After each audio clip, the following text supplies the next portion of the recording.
Welcome to Acton in Focus. I'm Vivian Birchall, your host, and this is a very special episode featuring the history of Acton, and our guest is none other than Dean Chatter, who is a long-term resident of Acton. He has a history here. His family has history here. Dean, welcome to the show. Thank you very much. So when we talk about the history of Acton, what does that mean to you? Well, I think you have to realize that Acton's history goes back to really Concord's history. 1635, I believe, is when Concord was founded, and Acton was part of Concord. So in 1735, Acton split off and became its own town. So right now, we're sitting really very close to the geographical center of Acton. And this is one of the first areas that was developed in town. So there's history everywhere here in this town, but a lot of it, new people have moved in. They don't realize what the history is. A lot of it's been kind of buried, which we can talk about that later on. I'll show you a good example of buried history right next door to us here at the Memorial Library. Okay. So that's what means a lot to me, is just trying to, celebrate the history of the town. And, as you mentioned earlier, my family has been in town for quite a while. I think it's 5 generations. So between what I've seen in my somewhat lengthy lifetime now, and certainly the stories that I heard from my father and grandparents, you start to realize some of the depth of history and some of the people and some of the structures that are really important to the town. Yeah, I mean, when you say the depth of history, you've highlighted your 5 generations into Acton. What is your first memory of this place we call Acton? I mean, you've grown up here, and how has it evolved over the years? Well, if you just look at the statistics, I was born in 1950. Okay. And there were 3,500 people in town in 1950. I graduated from Acton Boxborough in 1968, and there were about 14,000 people in town. So tremendous amounts of growth just while I was in school here. And now we're just under 24,000 people in town. So one of the big themes is just the tremendous growth of the town, the changes in the population, the physical changes as far as going from a farming community to a suburban community, and things like street miles and infrastructure and subdivisions. The neighborhoods where most people live in town now did not even exist. The roads weren't there. They were just apple orchards and woodlands back in the 50s and 60s. Well, what are some of your fond memories during those days? Of course, growing up in town, there was one subdivision fairly close to where I grew up, which is Indian Village. And a lot of my friends that I hung out with and played with as a small child lived there, and you could walk over there. It was not that far. And I remember spending, hours and hours just running around out in the woods and the fields with kids. It was really rural here. When I was in high school, where I grew up on Haywood Road, the area was wooded enough that I actually had a rifle range out and back. And at the end of a long school day, I could go out and back with a .22 caliber rifle and shoot at tin cans. I don't think you could get away with that now. So that was the kind of thing that you realized, and kids would play in the woods and they'd build huts and they'd just go out camping, and it was a really outdoor kind of growth. There were only 3 television channels, and they were all in black and white, and we were usually kicked out of the house and told to go out and do something. So were you also a hunter? You mentioned rifles. I never hunted. Okay. It just never appealed to me. but I did enjoy a lot of target shooting. Okay. When I was growing up. Interestingly, because the town was still kind of recovering from the farming community that it was, and the woods were starting to grow in, there were very few deer here in town. It was almost unheard of. And you think about the huge number of deer that we have here now that are eating up everybody's foundation plantings. You know, the other morning I woke up and there were 5 deer in my backyard.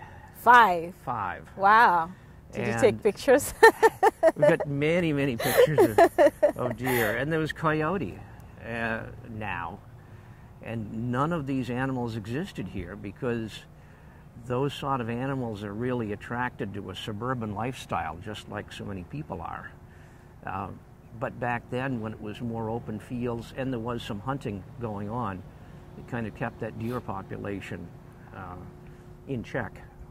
So that's been kind of a big change. It seems strange that the population of people has increased and so has the deer population. Wow, that's an interesting recognition or trend, yeah. For lack of a better word. But speaking of history, right behind us is the Asa Palin Building. Let's start there. What is the history of this building? Well, it was kind of interesting. Over the years, as the town's campus increased in size, there were a number of buildings that were taken down out and back here. There used to be another house right over there where the parking lot is. That was taken down when back in probably the very early 1960s. And then this house here was privately owned, and the town bought it in the 1990s because we needed the extra land to expand the Memorial Library next door to us. So the house itself is sort of interesting. There's a very small portion of it which dates back to probably the early 1800s. But over the years, as so many of these old farmhouses did, they kept adding pieces to it. And back when I was working for the town full-time, we did a study of it. I did a lot of demolition inside just to see what the structure was. And we found that there were a lot of like little chicken coops and sheds that have all been gathered up and brought in and tacked onto the side of it. The section you see behind us right now that's got the bay window in it actually was built in the 1970s, but made to look old. So the original portion of the building was actually quite small. Okay. And lots of the houses here in Acton historically were small. This was not a wealthy community at any point in time. A lot of the 18th and 19th century houses were quite small. They were, not cabins, but they were very small structures. One of the interesting things about this building is that, and I believe it was 1863, there was a huge fire that burned out most of Acton Center, including the town hall. Oh dear. And it was an arson fire. They were able to capture the person that set the fire, but there had been a threat sent to the town that somebody was going to, as they put it, scar the Acton Center. Most of the houses burned. There was no way to stop the fire. The old town hall was burned, and many of the other houses. So when you look along Main Street and you look at the houses, some of which are fairly generous sized, those are not the original colonials. Those are actually Victorian houses that were built in the 1860s and 1870s. And yeah, is that a reason they put a fire station right close by? Well, it's a good reason. Traditionally, the Acton, when it was very small, just had a call fire department. And, people would run into the fire station, get the equipment, bring it out and try to put out the fires. So they had 3 of these stations, one in each of the 3 villages in town. So there's this one here that was built, I believe, in 1952. Then there was the one in West Acton, the one in South Acton, both of which were built in the early 1960s. And this is where the densest population was, and this is where the most houses were, so they put the fire stations right close to where they'd be needed. Huh. So it's, and recently, just a couple of months ago, Acton just opened the newest fire station up in North Acton. And that area was really not populated hardly at all until fairly the last 30 years or so. So there really was no need for a fire station up there. Right. So, now the Asa Palin House is kind of interesting. The town's been dealing with this for 25 odd years, trying to figure out what to do with the building. They'll be talking about it again at town meeting. Right.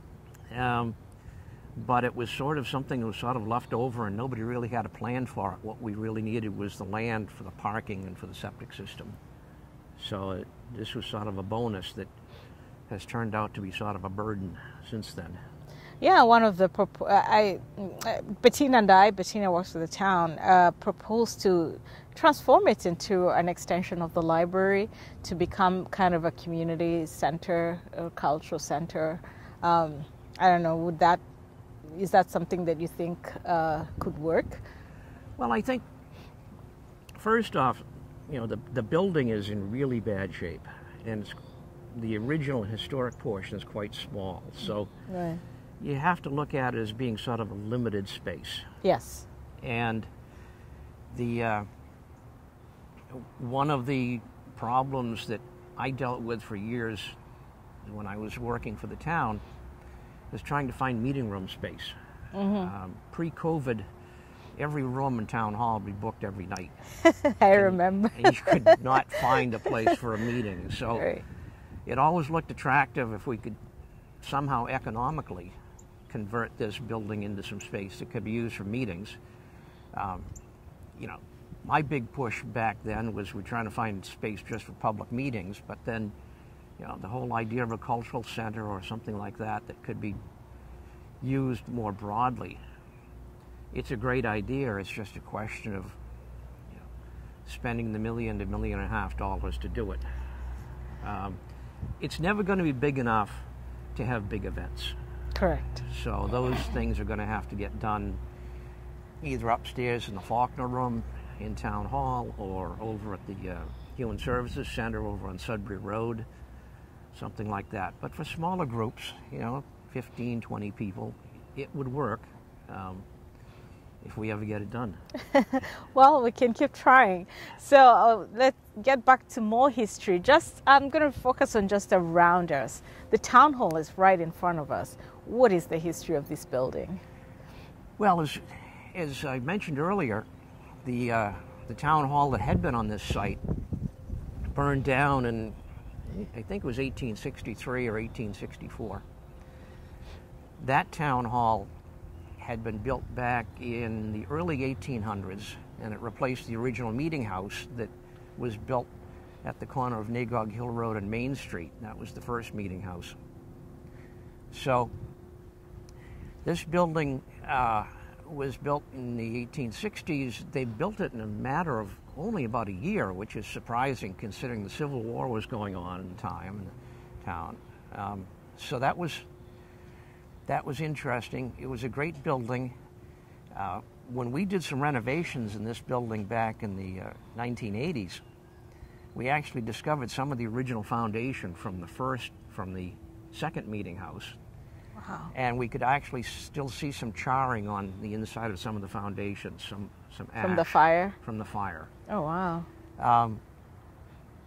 So for many years, it was just traditional town hall with some minor offices. For quite a few years, the front office right in the front corner, which is now the town manager's office, actually was the police station. Cool. And we had a very small police department. There was no lockup, and I understand stories I heard was that if they arrested somebody, which was not often, they'd end up having to handcuff them to a radiator because there was no place to lock them up. I think usually it'd be some offense related to alcohol. Would probably be. So there was that. There was also, and you can still see some remnants of it in the employee lunchroom upstairs. There are some very tall closets in back there, which were originally set up as a space to put the muskets that were used by the Isaac Davis Guards. So it, to a certain extent, it served as a local armory as well. So in the Faulkner room, the big hearing room upstairs on the second floor, there's a loft area up above that, which looks like a choir loft you'd see in a church, with wooden, very uncomfortable wooden benches built in. And my understanding is that for many years, before women had the right to vote, and then for a lot of time after they had the right to vote, but they weren't listened to that much, they would end up sitting up there and watch town meeting and other public meetings that were going on. So it was not truly segregated by sex, but I think that was sort of the custom at the time. They'd be up there, and I'm sure that they would comment back and forth about what the menfolk were saying down below. Wow. So it's really it's a great room. You know, we could probably do an entire segment just wandering around the inside of the town hall and talk about the history of that. Absolutely, would love to do that. When you talk about, you know, them being out there just watching, during your time, and maybe I should first backtrack a little bit. We haven't really told our viewers what you did for our town and for how long. I know you just said, you know, you mentioned that you worked for the town. In what capacity was that and for how long? Well, I started out working for the town actually when I was still in high school and in college on a part-time basis as a tree climber. What is that? Well, we had a tree department in town. My father actually was tree warden. He'd been tree warden for probably 25 years. And back then they would, before we had mechanical equipment to remove trees or prune trees around the streets, everything would have to be hand climbed. And one of my jobs was to hand climb these trees and cut the branches, take the trees down. We didn't have a chipper or any mechanical equipment, so you just have to load the brush on the truck by hand and take it to the dump, which at that point was still a burning dump, so you'd end up bringing the brush down to where the transfer station is now, and they'd pile up huge piles of brush, and occasionally they'd get the brush going, and then they'd push all the trash into it and burn it all up, and all of this great Did you ever burn the neighborhoods? Black smoke just went everywhere. Oh my God. Environmentalists better not hear this. Yeah, so I worked with that, and then in 1980, I actually became tree warden for the town, and full-time position. And after a couple of years, I was working with the town manager at that time was Nancy Banks, and she was interested in trying to consolidate a lot of the maintenance operations for the town. So there's a whole big story behind that, but basically she asked me to take over not only as tree warden, but to do all the maintenance functions for the town, recreation fields, conservation lands, all of the town buildings. Wow. So created a position which later became known as the Municipal Properties Director. And I served in that function until 2015 when I retired. So if you combine my part-time service and my full-time service, I actually did 40 years. One of the few people that actually got the imitation gold watch from the town. What is that? Well, it's, you know, they always give the retirees some kind of a commemorative item, and people that have got 40 years actually get a pocket watch. Wow, 40 years. Thank you for your service, by the way. That's a lot of time with the town. So it was a lot of time with the town, and I did lots of things. Town government has grown a great deal over the years. You know, we spun off conservation, and that became a separate department. But some of the interesting things that I did was that I did not have a great background in, but had to learn on the job, was I ended up being project manager for many of these big projects. The renovation of the town hall, which we spoke about, the renovation and expansion of the Memorial Library right next door, and then the new public safety facility, police station, fire, dispatch area.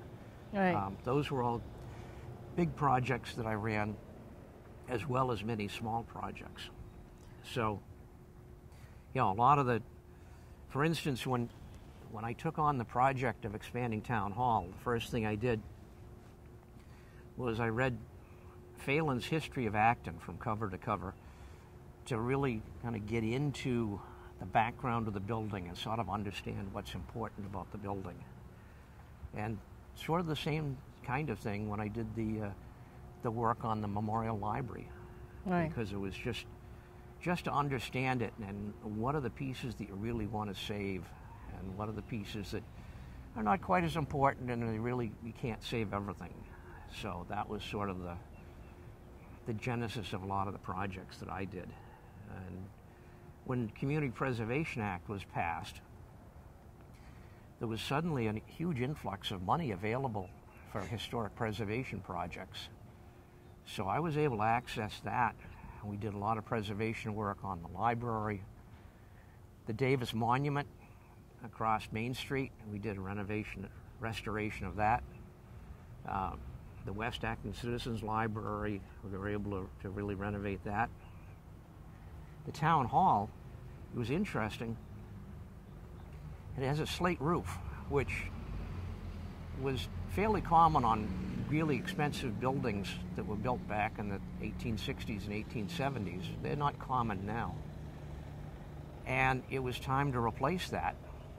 And I got some money from the Community Preservation Act, and people said, well, you know, there's a lot of money for a slate roof. Couldn't you just put asphalt shingles on there? What's the return on investment?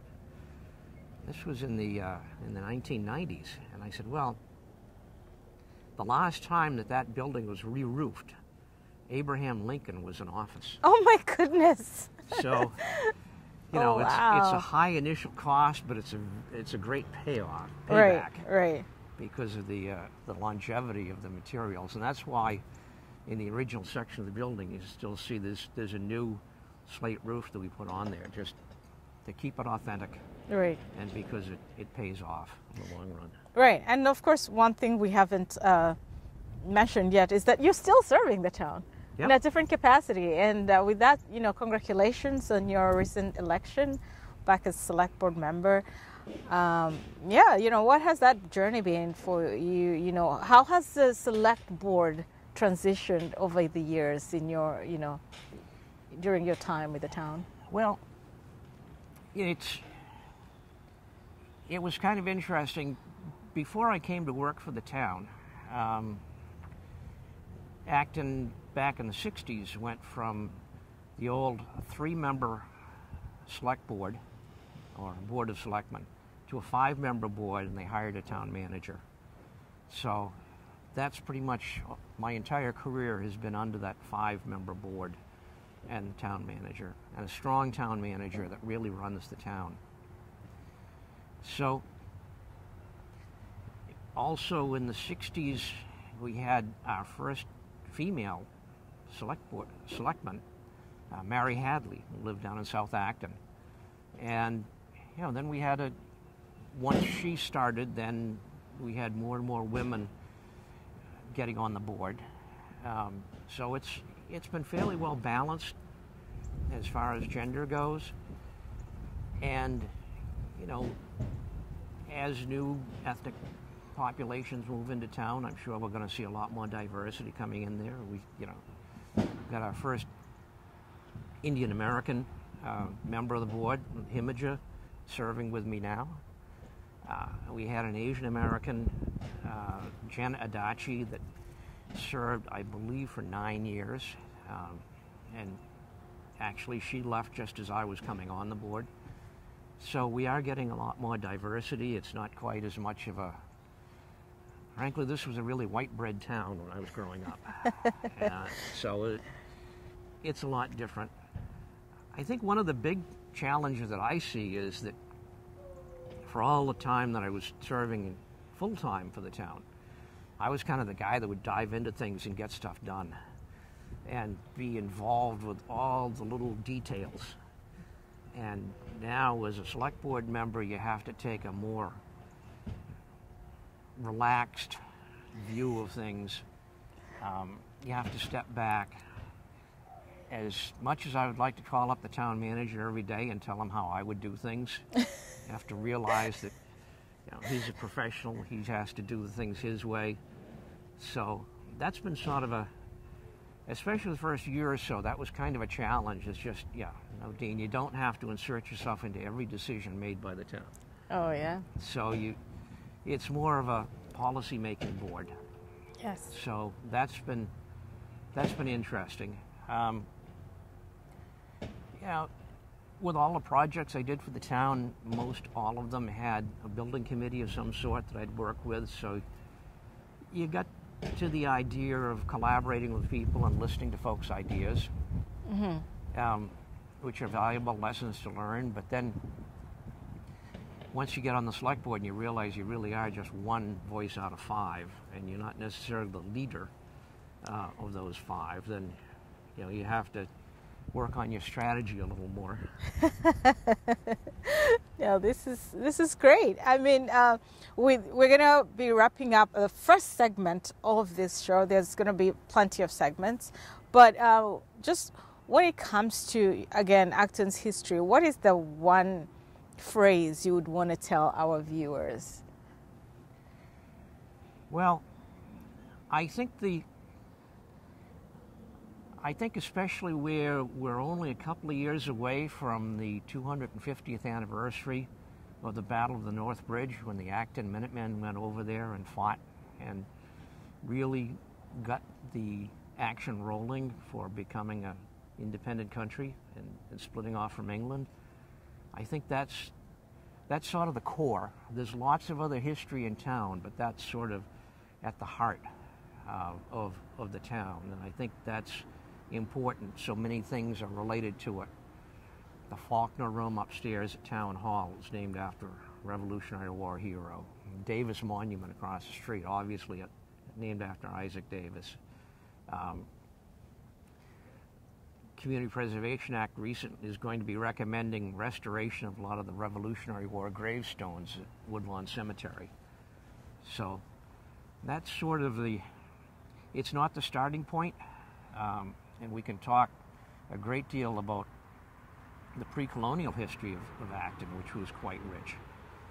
But as far as sort of in your face, the colonial history is really what exemplifies a lot of the town, and certainly was highly valued for many years here. Yeah, and this is a great segue into our next series. We'll be getting deeper into these conversations, but for now, really, I wanted to say thank you to Dean for being our guest on this special edition of Acton in Focus, and thank you for serving our town. And thank you for having me. Yeah, and I look forward to hosting you again for the next series. And to our viewers, please join us in the upcoming series of Acton's History with Dean Charter. Thank you for watching. Till next time.